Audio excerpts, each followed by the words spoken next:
మన తెలంగాణలో వార్తలు చెప్పే టీవీలు మస్తుగున్నాయి. చీమ చిటుక్కుమన్నా, కుక్క బౌబౌమన్నా, పిల్లి మ్యావ్ మ్యావ్ అన్నా గానీ లైవ్లు పెట్టి గత్తల లేపుతారు.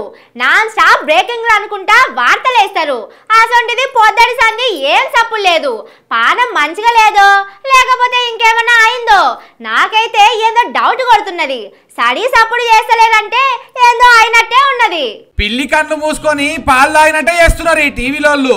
హైదరాబాద్ అంతా ఆగమాగం అవుతుంటే వాళ్ళకు మాత్రం కళ్ళకు కానొస్తలేదు. గురుకుల బడుల టీచర్ల కొల్ల కోసం పరీక్ష రాసిన వాళ్ళు పొద్దుగాల ముఖ్యమంత్రి రేవంత్ సార్ ఇంటికాడ ధర్నా చేద్దామని పోయిర్రు. ఇక్కడ చేయొద్దని ఆ నుంచి పోలీసు వాళ్ళు ఎలగొట్టిర్రు.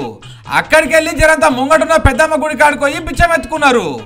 ఇట్లనన్నా సర్కారు వాళ్ళకు గోస తెలుస్తుందని కొంగు పట్టి బతిమలాడిర్రు. ఆడికి కూడా పోలీసు వాళ్ళు వచ్చి ఆ నుంచి కూడా ఎలగొట్టిర్రు. వీడియోలు తీస్తోలని కూడా కొట్టిండ్రు.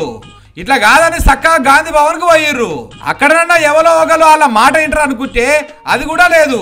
గాంధీ భవన్ దాకా రాకమొదాలే అరెస్ట్ చేసి గొర్ర గుంజుకపోయిర్రు. పొద్దుగాల 8 గంటల సంధి పగటాలకు 2 గంటల దాకా ఈ లొల్లి నడుస్తూనే ఉన్నది. కానీ మేము జనం కోసమే పనిచేస్తున్నామని చెప్పుకునే టీవీలోళ్ళు ఒక్కరు కూడా అటు మొక్కన రాలే. వాళ్ళతోని మాట్లాడనీయలేదు, వాళ్ళ వార్తలు చూపించలేదు. తుమ్మినా తగ్గినా బ్రేకింగ్ చేసేటోళ్లకు ఇంత పెద్ద లొల్లి నడుస్తుంటే ఎందుకు కనిపించలేదో మరి. అయినా గానీ అన్ని 3 రంగుల లెన్సులు పెట్టుకున్న కెమెరాలేనాయే. టీవీ కెమెరాలు అవేనాయే, పేపర్ కెమెరాలు అవేనాయే.